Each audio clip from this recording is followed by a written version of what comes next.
Hordoftoota koo nagaan Waaqayyo Gooftaa isiniif haa ta'u.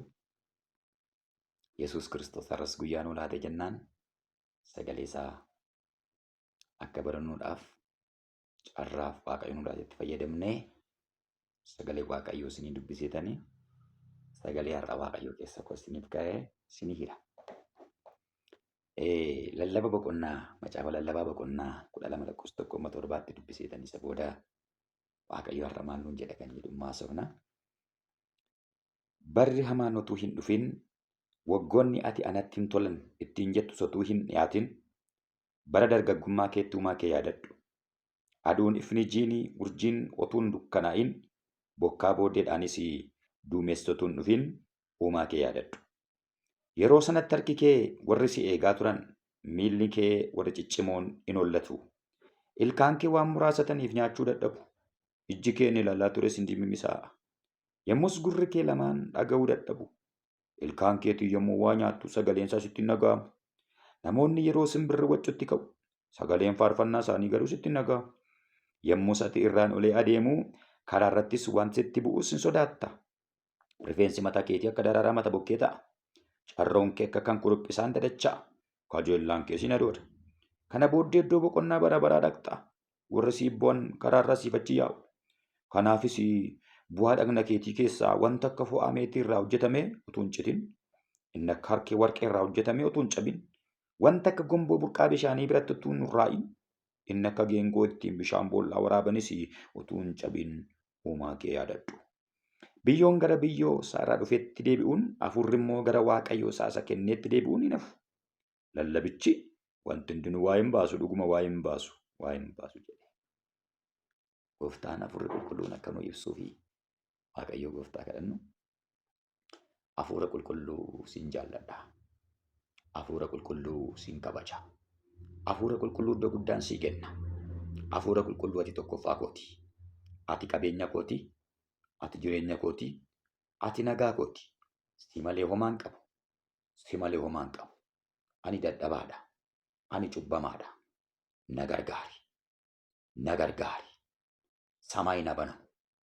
Samiin nurratti banamu. Sagalee kee dhaloota kanatti dubbachuudhaaf samiin na banamu. Ijji qalbii isaanii isa banamu. Gurri isaanii isa banamu. Museen akka jedhe Gooftaa, sabni kun amma irraatti qalbii hubatu, ija arguu, gurra dhaga'uun qabuu jedhe. Kanaaf kufanii jedhe. Kanaaf lafa onaatti hafanii jedhe. Adaraa qalbii hubatu, adaraa ija argu, adaraa gurra dhaga'uu nuuf kenni. Nutti dubbadhu. Seexannaaf hojiinsaa hidhaman. Seexanaaf ergamoonni hidhaman.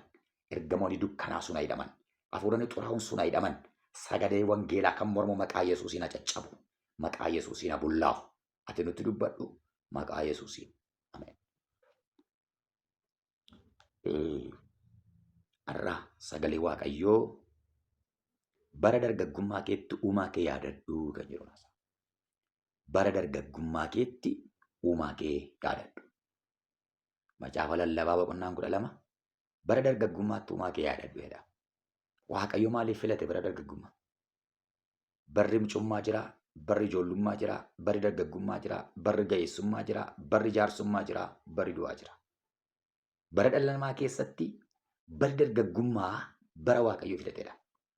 Sababiin isaa bara humna qabdu, bara bareedina qabdu, bara simboo qabdu, bara carraa qabdu, bara fiiguu dandeessu, bara hojjechuu dandeessu, bara barachuu dandeessu. Bari dargaggummaa bara Waaqayyo jaallatudha. Bara seexanis barbaadudha. Bara biyyi lafaas barbaadudha. Kanaaf bara dargaggummaa keetti uumaa kee yaadadhu jedha Solomoon. Macaafa lallabaa kana kan barreesse mooticha Solomooni. Mooticha Solomoon abbaa ogummaa baay'ee, abbaa weeddoo baay'ee, abbaa fakkeenyota baay'eeti. Macaafi lallabaa gaaffii guddaa amma har'aatti guyyaa hundumaa namni kan of gaafatee ofii deebisuu dadhabu. Gaaffii ijoo addunyaa jalaa isa dhokate nu deebisa. Gaaffiin kunis hiikki jireenyaa maalii kan jedhu deebisa. What is the meaning of life? Hiikki jireenyaa maali? Maaliif lafarra jiraadhaa? Waanuma dhiyeeffan rafaa? Waanuma bareeffan ka'aa? Maaliifan jiraadhan? Kan jedhu nu deebisa. dhuma barumsa kanaa irratti maaliif akka jiraannu barra? Maaliif akka jiraannu? Maaliif akka duunu? Maaliif akka guyyaa lakkaa bara kanarra jiraataa jirru nuu deebisa macaafa lallabaa. Macaafi lallabaa kun macaafa akka qorannoo riisarchiitti dhiyaatedha. Solomoon qorannoo gurguddaa inni geggeesse isinitti himaa jira. Qorannoo gurguddaa 3 waa'ee hiika jireenyaa argachuudhaaf. Akka jedhe jalqaba. Qorannoo maateriyaalistoonni qoratan qorate. Maateriyaalistoota kan jedhaman kun qorannoon isaan qoratan gaaffiin isaanii jireenyi badhaadhummaa wajjin hiika argata jedhu. Hiikaan jireenyaa yoo badhaadhummaan jiraate, yoo qabeenyi jiraatedha. Qabeenyi hin jiru taanaan namichi jiraataa hin jiru. Hiikaan jireenyaa qabeenyaadha miningileesiidha jedhu isaan.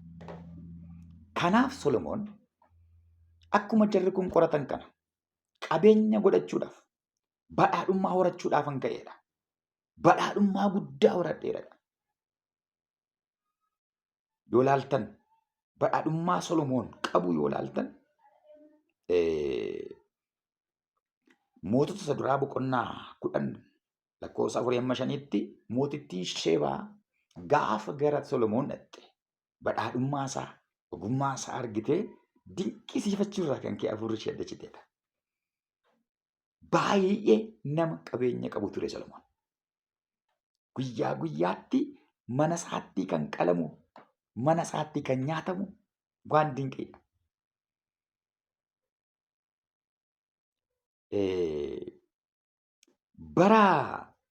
Bara manni qulqullummaa eebbifame, manni qulqullummaa gaafa eebbifame badhaadhummaan qabeenya isaatii yoo ilaaltan saawwolii 22,000tu qalamee dhagaas.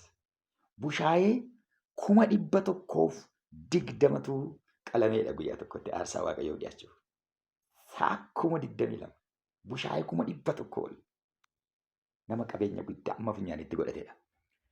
Qabeenya kana keessa hiika jireenyaa barbaadislu. Hiiki jireenyaa qabeenya keessa jira ilaalinna. Dhumarratti akka qabeenya hundumaa kana godhatee waan hundumtuu akkasumaan jedhe. Akkuma nama qilleensa ari'uuti jedhe. Waan aduu gadi akkasumaan kan tuudha jedhe. Hiiki jireenyaa qabeenya keessa hin jiru dhiise. Seenshuwaalistoonni immoo akka jedhu jedhe. Isaaniin qorachuuf immoo jireenyi wantoota nama gammachiisu keessa jira jedhu isaan. Wantoonni nama gammachiisan kun kan akka uffannaa gaarii yoo qabaatte, nyaata gaarii yoo qabaatte, waan si gammachiisu yoo qabaatte, haadha manaa bareedduu yoo qabaatte, jireenya lagzarii ta'e yoo jiraatte, bakka hiika jireenyaa argatteetta jedhu isaan. Solomoon kan argachuudhaaf nyaata fo'amaa nyaateera. Uffata gaggaarii uffateera. Qodaan itti bishaan dhugullee warqeedha. Warqeetti nyaata, warqee irra deema, barcuma warqee irraa ta'a. Solomoon gammaduudhaaf, hiika jireenyaa argachuudhaaf. Haadha manaatti gammaduuf jedhee Solomoon mootichi haadha manaa 700 fuudhe. Saajjatoo 300tti dabalate. Saajjatoo jechuun isaanii fi haadha manaa bukkeetti an itti fayyadaman jechuudha. Akka haadha manaatti jechuudha. 300 1,000 qaba. Gosa namaan hin fuudhin jiru. Satisfaakshinii yookaan gammaduudhaaf jedhe. Hiika jireenyaa achi keessa barbaada. Ishee diimtuu fuudheera. Ishee gurraattii fuudheera. Qalloo fuudheera. Furdoo fuudheera. Gabaabduu dheertuu fuudheera. Qomoo biyya lafaa inni kiyaan fuudhin hin jiru. Intala moototaa warra babbareedduu jedhaman filatee fuudhe. Achi keessa hiika jireenyaa barbaadnaan hiika jireenyaa jiru. Kana hundumaatti gammaduu dadhabee hundumtuu akkasumaan jedhe. Hiika jireenyaa walqunnamtii saalaa kana kee hin jiru jechuudha. Faashinii daqiiqaa 5 irra kan darbe hin jiru jechuudha. Kun hiika jireenyaa nuun laatu. Sadaffaa. Iskoolaaronni immoo akka jedhu hiiki jireenyaa ogummaa wajjin malee jireenyi kan qabu jedhu isaanii. Namni hin barannee jireenya jiraataa hin jiru. Hiika jireenyaa hin beeku. Ogummaa beekumsa yoo qabaatteedha jedhu isaanii. Sammuu yoo hin jiru ta'e hiika jireenyaa hin jiru. Kana qorachuutti ka'e Solomoon. Hiika jireenyaa ogummaa keessa barbaaduudhaaf jechoota baay'ee dubbateera. Ani isin dhibu jecha fakkeenyota Solomoon haasa'e. Fakkeenyota inni haasa'e 3,000 weedduun weeddise 1,500 gara 4,500 barreesseera jechuudha. Kitaaba hedduu barreesseera jechuudha. Ogummaa isaa kana dhaggeeffachuudhaaf handaara lafaati amma handaara lafaatti namoonni dhaqanii jaf jedhanii mana isaa ta'an isa dhaggeeffatu. Lallaba jechuun iyyuu kanaafidha. Solomoon isaanitti lallaba taa'e. Isaan immoo dhaggeeffatu ogummaa isaa. Baay'ee nama beekumsa qabudha. Amma mixiidhaati amma arbaatti barreesseera. Fakkeenyaaf boqonnaa 6 keessa waa'ee mixiisatu barreessa.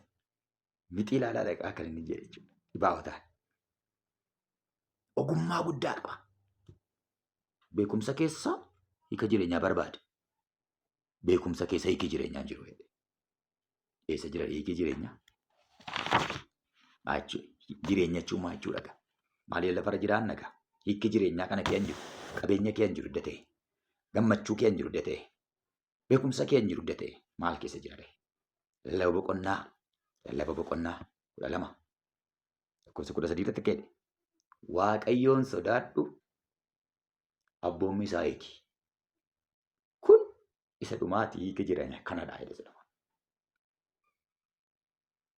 Namni hiika jireenyaa argate eenyu yoo jette nama waaqayyoon sodaatuuf nama abboommi waaqayyoo eegudha. This is the meaning of life. Qabeenya qabaattee qabeenya waaqayyoo keessa hin jirre. Sammuu qabaattee beekumsa waaqayyoo keessa hin jirre. Gammachuu haadha manaa babbareedduu baay'ee horattee qabaattee akka Solomooniin waaqayyoo yoo keessa hin jirre hiika jireenyaa jiru. Bara kee guutuu barbaadaa dhuuta. Hiika jireenyaa barbaadaa dhuuta. Egaa akkeedha lallabni boqonnaa 12 lakkoofsa 1 kaasee olaalle. Bara dargaggummaatti uumaa kee yaadadhuudha. Maanni yaadachuun kun? Bara dargaggeessa na dhaggeeffatu. Uumaa kee yaadadhu inni jedhu kun maal? Yaadadhuun waaqayyoo jira jedhanii sammuu namaattis nama jiru miti. Yaadadhu inni jedhu kun hiika guddaa qaba. Bara keessa bara dargaggummaatti uumaa kee yaadadhu. Isa si uume yaadadhu. Isa si uumeef jiraadhu. Isa si uumeef hojjedhu jechuudha. Isa si uume qofaaf jiraadhu jechuudha. Uumamaaf hin jiraatin jechuudha. Addunyaa kanarra namoonni maaliif jiraatu? Tokko kan inni jiraatu birriidhaaf jiraata. Birrii namatu uume. Qabeenyaaf jiraata. Qabeenya namatu uume. Inni kaan immoo birriidhaaf qabeenyaaf jedhee wal ajjeesa. Yoo qabeenyi koo du'e nan maraadha jedhee maraata. Nan maraates jira. Qabeenyi isaa yoo jalaa saamame kan of ajjeesu jira. Maaliif jiraata ree? Uumamaaf jiraata jira. Tokko immoo diimtuu magaalleetti sirba isaan jiraata. Uumamannis malee uumaa miti.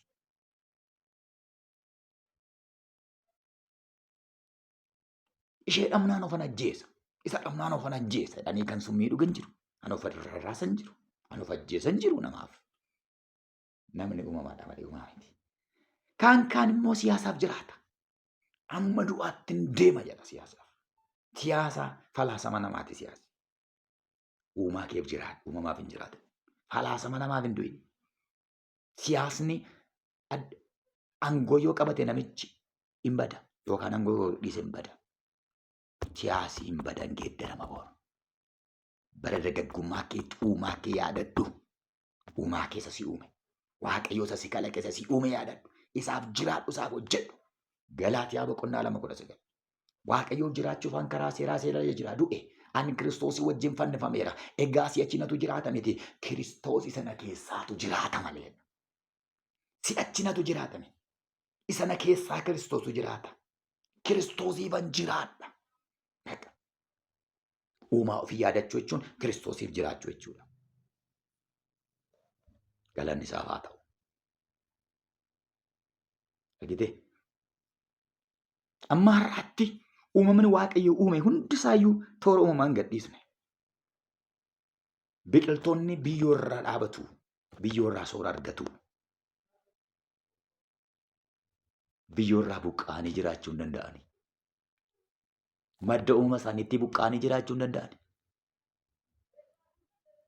Uumama isaaniitti qabatanii jiraatu. Qurxummiin galaana keessaa bahee hin jiraatu. Bishaan keetti uumamee bishaan keetti du'a. Bishaan kee baanaan hin du'a. Argitee? Madda isaatti qabamee jiraata. Uumaa keetti qabamee jiraadhu. Uumaa kee hojjedhu. Uumaa kee jiraadhu. Akka ergaa sun barri amaan otoo hin dhufin guyyoonni ati natti hin tolan jettu otoo hin dhufin uumaa kee yaadadhu. Barri amaan maali? Barri hamaan guyyaa dullumaati. Guyyaa dullumaa. Guyyaa dulluma booddee guyyaa du'aati barri hamaan. Barri amaan otoo hin dhufin uumaa kee yaadadhu. Waa'ee bara amaa isinitti magaa. Bara dullumaa. Har'a humna qabda. Har'a sammuu qabda. Har'a bifa qabda. Har'a yeroo qabda. Har'a irree qabda. Har'a gurri kee nagaa. Har'a ijji kee arga. Akka barbaade dubbatta har'a. Barri tokko garuu dhufu barri hamaan. Gaafa sana jedhe Solomoon akka jedhe. Aduu yeroo lixuuf kaatu yeroo dukkanaa'oodha. Bokkaa booddee duumessi yeroo dhufuudha. Yeroo dullumaati. Harki keedha. Inni amma jajjabaatu kun. Harki kee hin hollata. Mee jaarsolii ilaali. Jaarsolii bututan ilaali. Harki isaanii biirii yoo akka sol fuudhuu hin danda'u. Hin hollatu. Jedha harki isaanii. Gaaf tokko garuu irree qabu turan. Gaaf tokko garuu irree namatti agarsiisaa deemu turan. Nama darbatanii darbu turan. Amma garuu ulee qabatanii deemanuu baachuu dadhabanii hollatu. Barra akkasiin dhufa. Miilli kee warri ciccimoon sun hin hollatu. Dhaabachuu dadhabanii kiririririririri jedhudha. Miilli kee hin hollatu gaaf tokko. Dhaabachuu dadhabee gitimtira. Irraan ulee ba'uu dadhabda. Tabba ba'uu dadhabda. Bari dargaggummaan darba. Bara jaarsolmaa irra gaafa geessu. Aduu yeroo lixuuf kaatu. Miilli kee inni ciccimoon sun innarra ulutaalee nama dhiitu sun. Innarra ofirra gaggalagalu sun gaaf tokko lafa dhaabachuu dadhabee kiriririri jedhee hollata. Barri hamaan inni ba'a. Ijji kee inni har'aas dhaabatee fagootti argu kun gaaf tokko of birattuun agartu. Manansarii guddaa tokko jetti godhattee nama si bukkee jiru iyyuu nu hubattu. Barri hamaan inni ba'a. Ilkaan kee nama asheeta fakkaata siin jedhan. Ilkaan kee nama babbareedaadha siin jedhan sun hundumtu tokko tokko narcee dhuma. Innarra akaayii qorottomsu suni gaaf tokko nyaata bullaa nyaachuu dadhaba. Teessee nama hawwita. Ilkaan bareedaan kun innuma. Fuulli kenni bareedaa timaatima fakkaatu narraa kun gaaf tokko shunturee iskuweerii ta'a.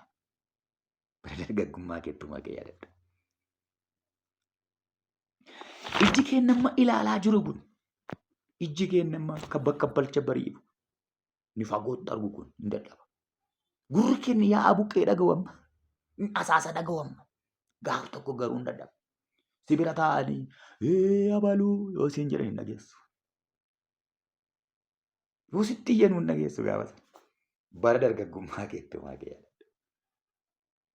Humna tokko yoo si kee haadhuma humna kan jedhamu si kee addina. Namoonni yeroo dhufan xiggiitti gortee dhaabattaa gaaf tokko. Natti bu'uu laatatta. Rifeensi mataa keetii akka mata buqqee ta'a. Hin daraara. Kan kuwate ana. Daraaraa deema. Hin daraara jechuun bilchinadha. Daraara ija godhata. Harrii baasaa jechuudha. Dhumarratti kajeellaan kee na doodaa'edha. Miira dargaggummaan nama waa hundumaa fidi siin jedhu. Nyaati urgaa'u xibsiin sittiin urgaa'u gaafa sana. Shittoon sittiin urgaa'u gaafa sana. Qaamonni miiraa kee hundumtuu na doodu jechuudha. Ijji kee na dooda. Gurri kee na dooda dhaga'u. Arrabni kee hin dhandhamu na dooda. Harki kee waa tokko addan baasu. Qaamonni miiraa ati qabdu hundisaa yoo jaalataa jechuu isaadha Solomoon. Barri kun otoo fiinumaa kee yaadadhu. Mooticha Daawitiif gaaf tokko mootota isa duraa boqonnaa tokko bara Daawit dulloome botute uffata irra naqanii naan itti ho'uu dide itti qorra humna tokko iyyuu hin qabu siree irra ciisa. Daawit inni gulufaa ture inni Gooliyaadiin gala gashee gaaf tokko dulloome yeroo duudhaaf qabu. Ittaa ho'uu jedhaniitu durba bareedduu Israa'el keessaa barbaadanii fidanii fi'edha. Intala Abishaag jedhamtu tokko bareedduudha. Abishaagiin fidaniitu Daawit bira ciibsanii to'isii. Mootii to'iseedhaan. Daawit adoodeera. Qajeellaan isaa adoodeera. Intala kana eenyu akka taate hin beeku. Ni agarre hundi. Adooniyaan saba isheetti ajjeefame. Isheen fuudhee edda Daawit du'ee booda qajeellaan hin adooda. Meeriin adooda. Humni dadhaba. Bara dargaggummaa kee tuumaa kee yaadadhu siin jedha Waaqayyotu. Dhumarratti jedhe Solomoon. Namoonni sii boo'anii asiif achi karaarra deemuu jedha dhumarratti. Dulluma booda isteeppiin itti aanu du'a waan ta'eef. Gaafa du'aa kee yaa dargaggeessa hin dhufa guyyaan kun. Namoonni sii boo'an footoo kee baatanii uffata kee baatanii asiif achi karaarra sii deemanii sii boo'uudha. Barri kun otuu hin dhufiin uumaa kee yaadadhu. Uumaa kee yaadadhu. Barri dargaggummaa maalii? Wal'aansoo bara dargaggummaa waa muraasa isinitti hima. Barri dargaggummaa bara miiraati. Bara immoshiniiti. Bara miiraati. Bara namni miiraan fiigudha. Bara yoo namni tokko sitti dubbate dhooftee lafa buustudha. Bara yoo sitti bareedee qabdudha. Waan barbaade yeroo gochuu dandeessudha bara miiraati. Bara aariin funyaan irra jirudha barichi. Bara fedhiin hundumtuu sitti urgaa'u sitti mi'aawudha. Fidi bara waan hundumtuu siin jedhudha bara dargaggummaa bara miiraati. Miira dargaggummaa kana mo'adhu. Waa tokko sitti. Namoonni nama ajjeesanii mana hidhaa keessa umurii isaanii guutuu ta'an. Aarii daqiiqaa 5 injifachuu dadhabaniiti. An namicha ajjeesan. Tudhattee gaafattee gaabbii isaan kee jira. Aarii daqiiqaa 5 injifachuu dadhabee nama ajjeeseetu umurii isaa guutuu dargaggummaa isaa sana mana hidhaatti xumura. Gaafa achi ba'u dulloomaa du'aatu achi ba'a jechuudha. Bara qaalii kanatti fayyadamuu dadhabe. Miirri abidda. Miirri abidda. Abidda kana immoo bishaan ho'a. Bishaan obsa jedhamuun qabbaneessina. Miira obsaan wadhu. Miirri abidda. Abidda bishaantu dhaamsa. Obsi bishaan. Miirri abidda. Obsa kana fuudhee abiddatti naqi malee bari dargaggummaa bara miiraati. Miirri diina mul'ataati. Miirri diina mul'ataati. Mul'anni isa Waaqayyo ganama hojjedhu jedheetti si uumedha. Waan Waaqayyo ganama si keessa kaa'ee si uumedha. Hin taata kana naa hojjetta kan Waaqayyo jedhee si keessa kaa'edha. Mul'anni. Miirri guyyaa keessa dhufti. Miirri nama agartee dhufti.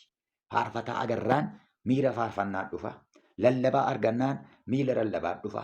Raajii agartee miira raajiitu dhufa. Kanaaf yamma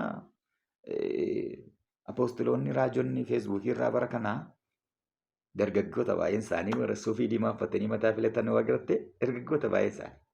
Eessaa dhufe yoo jette baay'een isaanii mul'ataa kun mul'ata miti miira malee. Miira abaluun argeessa ka'u jechuudha.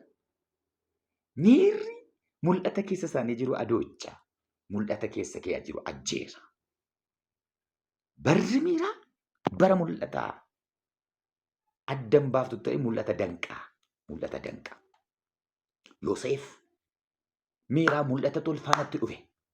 Uumama boqonnaa 39 yoo ilaaltan. Miirri dargaggummaa kee jira. Dargaggummaan miiradha. Bara abiddaa jedhama. Bara qaamni miiraa ofii kaka'uudha. Sexual intercourseidha yookaan sola qunnamtiidhaaf. Dargaggeessa beekamaadha. Ga'eera. Namatti tola bareedaadha. Miira. Mul'ata qaba. Miira qaba. Mul'ataan miira wal faana. Dubartittiin haati manaa Pootifaaraa kottu wajjin ciisna gaafa jettu miira isaatti tola. Garuu mul'ata ajjeesa.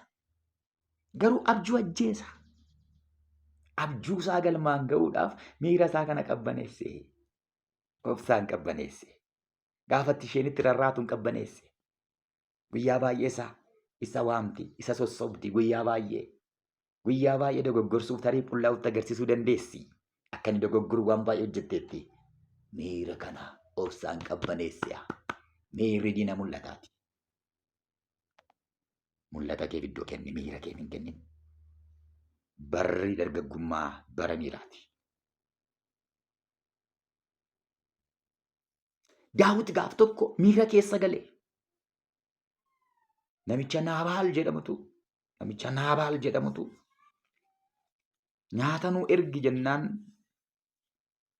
ani nama maqaa waa isaan benneef nyaata hin ergu jedheetu ofirraa ari'e isaa Daawit ergate. Lafa onaa keetti Daawit beela'ee nyaata nuu ergi jedhe. Namichi sooressadha. Hoolota gara 1000 wayii qaban 3,000 qaba. Irraa Saamu'eel boqonnaa 25-32 ilaaltan. Naabaal jechuun gowwaa jechuudha. Haati manaasaa Abigaayil jedhamti. Na gaafa inni nyaata erguuf diduu Daawit aaree miira keessa galee namni kaleessaa Saa'oliin ajjeesu ani Waaqayyoo naaf falma. Waaqayyoof jedhee namni ari'amee caakkaatti galee gaafa tokko garuu miira keessa gale. Miiraan ka'ee hidhannoo hidhadhaa, dhandhee finnaa, dhandhee lollaa jedheetu dhiiga namaa dhangalaasuudhaaf gaafa inni ka'u dubartii ogeettiin kun dhufte. Abigaayil karaatitti dhufte. Miira isaa qabbaneessite. Miira kee qabbaneessi. Akkamma fiigaa jirtutti hin ta'u. Akkamma deemaa jirtutti hin ta'u. Miira kee qabbaneessi. Bara dargaggummaa bara miiraati. Miira kana obsaa yoo moote malee bara dargaggummaa kee uumaa kee yaadachuu dandeessu. Lammaffaa bara dargaggummaa bara humnaati. Bara namni humnaa yaadu, bara namni irreedhaa yaadudha. Bari dargaggummaa bara humnaati. Kanaaf seexanni dargaggootatti fayyadamuu barbaada. Ittiin nama ajjeesuudhaaf, ittiin nama saamuudhaaf, ittiin nama qaluudhaaf, ittiin biyya gooluudhaaf dargaggeessa humna qabu barbaada seexan.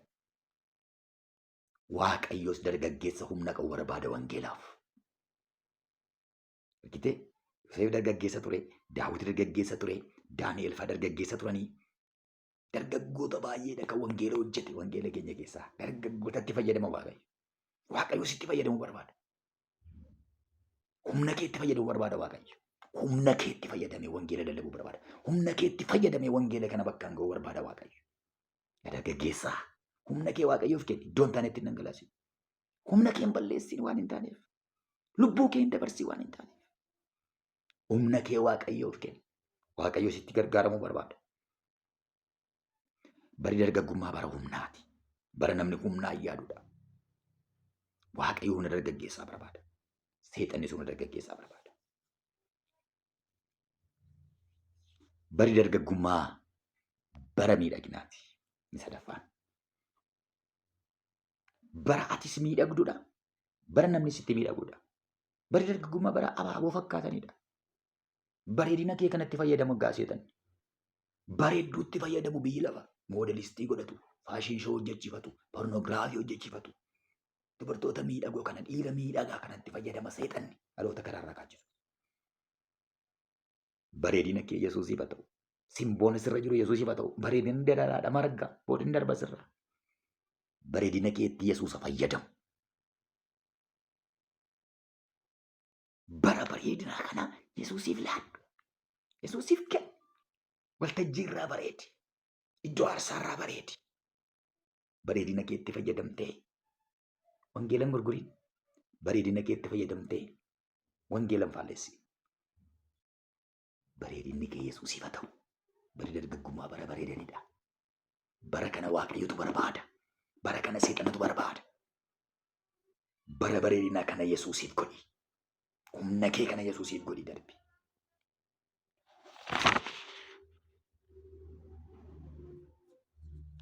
Galanni Waaqayyoof haa ta'u. Bari dargaggummaa bara namarraa darbudha. Akka bishaaniiti yaa'ee darba. Ittiin fayyadamtu taanaan bari dargaggummaa bishaan dhangala'ee darbudha. Bishaan yaa'aa jirudha. Suutumas guutaa yaa'ee darba. Edda darbee qaqqabuu hin dandeessu fiidde. Dhaqee waraaba yoo itti hin dandeessu. Bishaan isa darbee waraabuu hin dandeessu. Bari dargaggummaa keetii akka kanatti yaa'aa jira. Utuu hin faarfatiin, utuu lallabiin, utuu Kiristoosiif hin ta'in yaa'ee dhumaa jira si jala. Dargaggeessa na dhaggeeffattu. Bari dargaggummaa keessi jalaa yaa'ee dhumaa jira. Dhumaa jira si jala. Dafii qaqqabadhu itti fayyadamu. Yesuusiif godhadhu dafii. Dafii hojjetadhu gonfoo. Dafii hojjetadhu gonfoo bara baraa. Bara kee kanatti fayyadami. Bara keetti gargaarami. Waaqayyoo dargaggeessa barbaadaa jira. Waaqayyo dargaggeessatti fayyadamuu barbaadaa jira. Si haa gargaaru Waaqayyo. Galanni siif haa ta'u. Waan nutti dubbatteef ulfaadhu. Dargaggeessa si kadhataa jiru gargaari. Dargaggeessa si kadhataa jiru gargaari. Maqaa Yesuusiin seexana jalaa baasi. Maqaa Yesuusiin hamaa jalaa baasi. Dargaggeessi kun siif haa ta'u. Miirri isaanii siif haa ta'u. Humni isaanii siif haa ta'u. Miidhagummaan isaanii siif haa ta'u. Otuun gaabbiin bara kootiin fayyadamne wayyootuun jedhin guyyoonni gadheenatuun dhufin guyyaan dullumaaf du'aatuun dhufin dargaggeessi kun siif akka fayyadu siif akka lallabu siif akka faarfatu siif akka hojjetu maqaa Yesuusiin isa gargaara. Maqaa gooftaa Yesuusiin haa gargaaramani. Maqaa Yesuusiin haa gargaaramani. Dargaggeessa garaa si ciibsu. Dargaggeessa mul'ata bakkaan ga'u. Dargaggeessa bor wangeela fudhate addunyaarra kaatu akka isa gootu sin kadhadha. Maqaa gooftaa Yesuusiin itti fayyadami. Beekumsa isaatti fayyadami. Sammuu isaatti fayyadami. Humna isaatti fayyadami. Miidhagina isaatti fayyadami. Dargaggeettii kanatti fayyadami. Dargaggeessa kanatti fayyadami. Seexanatti jaani bayi. Akka iyyuu seexanatti ijaa bayyati. Akka iyyuu waaqa tolfamaa isa diigee balleesse. Ati dargaggeessa kanaan ijaa bayi. Dargaggeessa kanaan wangeela lallabi. Dargaggeessa kanaan hojjedhu. Waaqayyo gooftaa isaan gargaara. Ayyaanni keessaniif haa baay'atu. Maqaa Yesuusiin.